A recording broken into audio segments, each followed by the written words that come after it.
Hi, today we are going to see the interview questions asked for the role of React developer or the front-end developer for TCS. The interview was scheduled just for 30 minutes, so it should be a very less time to showcase yourself technically. So the interview was segmented into multi-layers. That is, first they started asking questions in HTML and then CSS, then moved on to JavaScript, React, that is very important, and Node and Java, J2W, everything that depends on what you have in your profile. If you added any other frameworks in the profile, then make sure you will get questions even in those. Okay, the first question was from the HTML, and it was like, what is the purpose of meta character set UTF-8? So here's the answer. The character set attribute specify the character encoding for the HTML document. Very simple. So for example, if you want to use up arrow, down arrow, ASCII codes, then it is mandatory to give the character set UTF-8. What happens if you are not providing that? Very simple. It will display other characters like dancing dolls or some triangle, circles, squares, some other disfigures which we can't read. So those will be provided. So the answer is really it depends. Means it completely depends on the actual content of the document which you are trying to display in the HTML. Because if the document is having the ASCII characters, then it is mandatory to give the UTF-8. If not, not necessary. But still, whether we give it or not, the user agent will first look into the HTTP headers to find the encoding information there. So the second one is viewport. What is viewport? I think we all know. The viewport is the user's visible area of a web page. That is, if you didn't give the viewport, if you have a grid, it will not resize to the device scales. So that is the reason we have to give the viewport. That is, it gives information on how to control the page dimension and scaling. So the width equal to device width. This is the part where it denotes to adjust to the size. Initial scale 1.0. This is the part that sets the initial zoom level when the page is first loaded by the browser.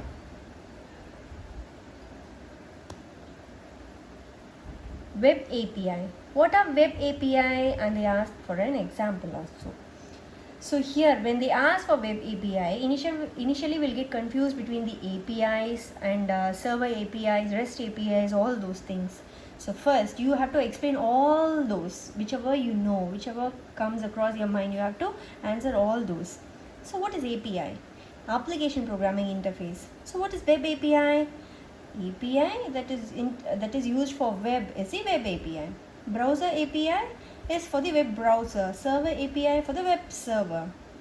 So all the browser have a set of built-in web APIs to support complex operations and to help accessing data. For example, most of the time we would have used the Navigator API to check the browser agent, user agent of the browser, to check whether it is Mozilla or IE or Chrome. Usually we do it for IE, right? So the same way Navigator or geolocation, it helps to get the coordinates where the browser is located. So next, moving on to CSS. Pseudo elements. What are pseudo elements?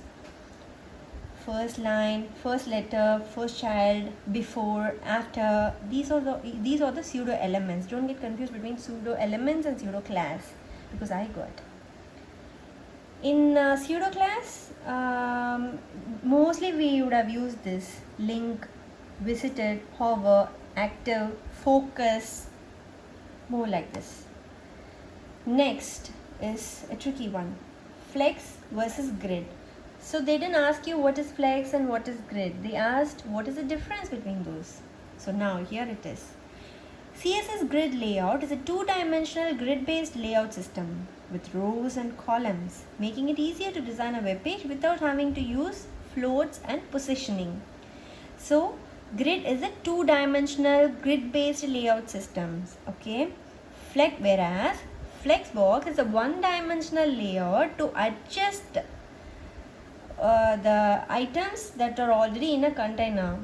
So even a grid can be changed to flex, like which is already, it is helpful in locating and aligning the space among the items in the grid. It works with all kinds of display devices and screen sizes. So they give me a JavaScript code where we have to merge two arrays if it match the ID. So you can achieve in your own way, and what I did was this. I used a map function to match the ID of the two array, and I just merged it, like I pushed it inside a new array like this. So we will get the expected result. So this will be the expected result. The question will be like, they'll give array 1, array 2, and they'll give you this expected result.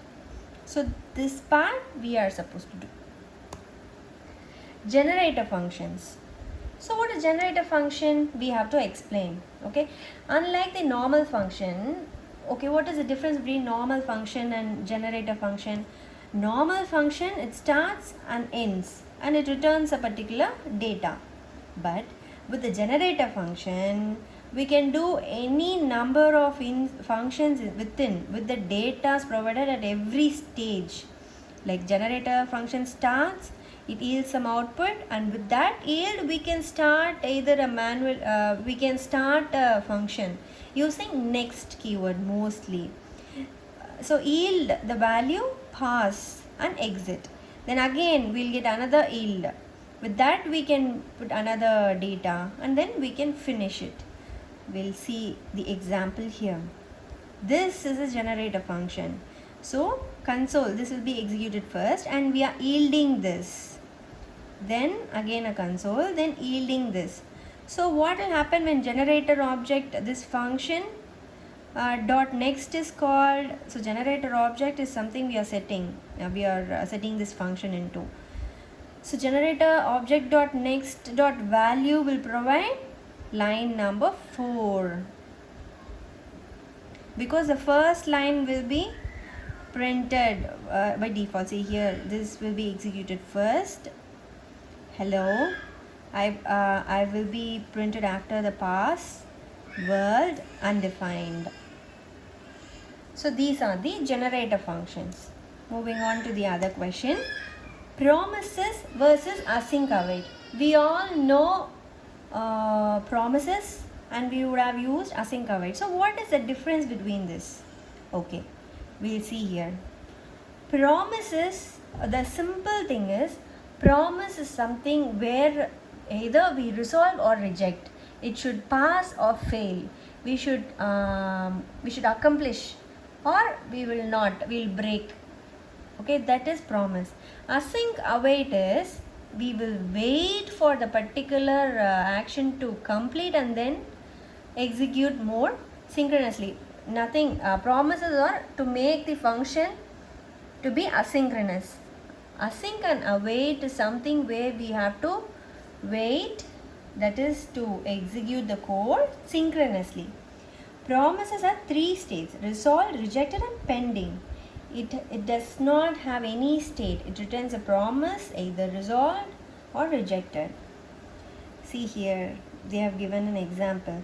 If the function f1 is executed after the promise, if the function f1 is executed after the promise, then the promise.then function continues execution of the current function after adding function to the callback. It will not wait for the function 1 to execute. Okay, it will execute the current function. But whereas in async await, if the function is executed after a wait, then wait will suspend the execution of the current function, and then the function 1 is executed. Error handling is done using .then and catch. Here try and catch. Promise chain becomes difficult to understand sometimes. Using async away makes it easier to read, understand the flow of the program as compared to promise chains. Okay. Next, they moved on to React. Explain context API. See here, context API is something I didn't use, and there were too many, and you can expect too many questions in hooks if at all you worked on it. Since even I don't have that experience, I skipped those. So no questions was asked for me. So be prepared. If you are experienced in hooks, you will definitely have a lot of questions in hooks. And context API was a question asked for me, so I collected the answer for it. So the context API is something new feature added in version 16.3 of React that allows one to share state across the entire app. Means to make a particular state to be globally accessed, we are using context API. Context API is also touted as an easier, lighter approach to the state management using Redux. It doesn't mean that context API will completely replace the Redux. It is just to manage somehow. It is a better approach. Okay, I've given a link. You can go through more in detail with that. I'll also share it in the description. What is Redux toolkit? So this is one more thing. Redux toolkit, which I haven't used. I just used Redux management. So Redux toolkit is something new which I didn't knew. Okay, so the Redux toolkit is our official opinionated batteries included toolkit for efficient Redux development. It is intended to be standard way to write the Redux logic. This is some way of writing the logic. I'll give you the link in the description. You can go through it. So it makes it easier to write good Redux application and speeds up development by baking in our recommended best practices, provided good default behavior, catching mistakes and allowing you to write simpler code, beneficial to all Redux users. So it is something where you have to use on top of Redux, I guess. Okay, moving on to the other question. Hooks. Yeah, as I said, since I'm new to hooks and has minimal experience like a week, he skipped the questions on hooks. So definitely you'll be asked in detail if added in profile. Next comes the major part. Okay, if you are more than 8 years of experience or more than 6, definitely you will have more tedious questions or complicated ones, or the real-time application questions. Okay, so how microservices communicate each other? For that, if you don't know what is microservices, you should be aware of what microservices are. You can go through that, and here you should be able to explain how microservices communicate each other. The first one is HTTP communication, where HTTP has a total control by choosing how services should communicate with each other. HTTP calls between services is a feasible approach for service to service communication. Second one is message communication. That is, first of all, microservice is something which is built and deployed independently. So when in the message communication, the participating services do not communicate directly with each other. The services push the messages via message broker in order to reach out the other service. So you would have seen, if you already worked, we'll just pass on the message to the DB or some other, even the backend, and that will communicate based on the messages. The other service will be initiated or some action will be performed in that particular microservice. So the message broker is the point of contact between all the services. Event driven communication. So here, an event driven pattern is another asynchronous approach where coupling between services is completely removed.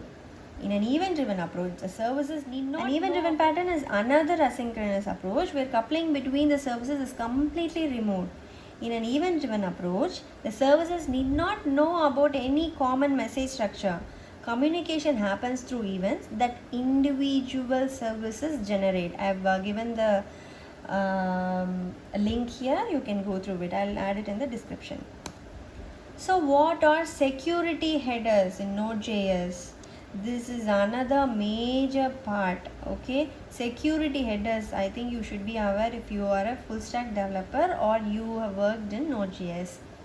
So when we talk about security of any application, it is a multiple dimensional thing. So form validation, response header and content security policy, everything. See, JWT, each one will be separate question if at all you are into Node.js. So please be aware. I'll share the link, and since this is a short video, I cannot go through everything in here. You can go through here. So helmet is one module, security module. So implementing that will give you some default things. So you can go through the link and read more about it. And we do have multiple other modules also. And also you read about cross browser issues and how to fix it. So end of slide. So thank you, and I'll upload any other videos in case if I attend another interviews. Thank you.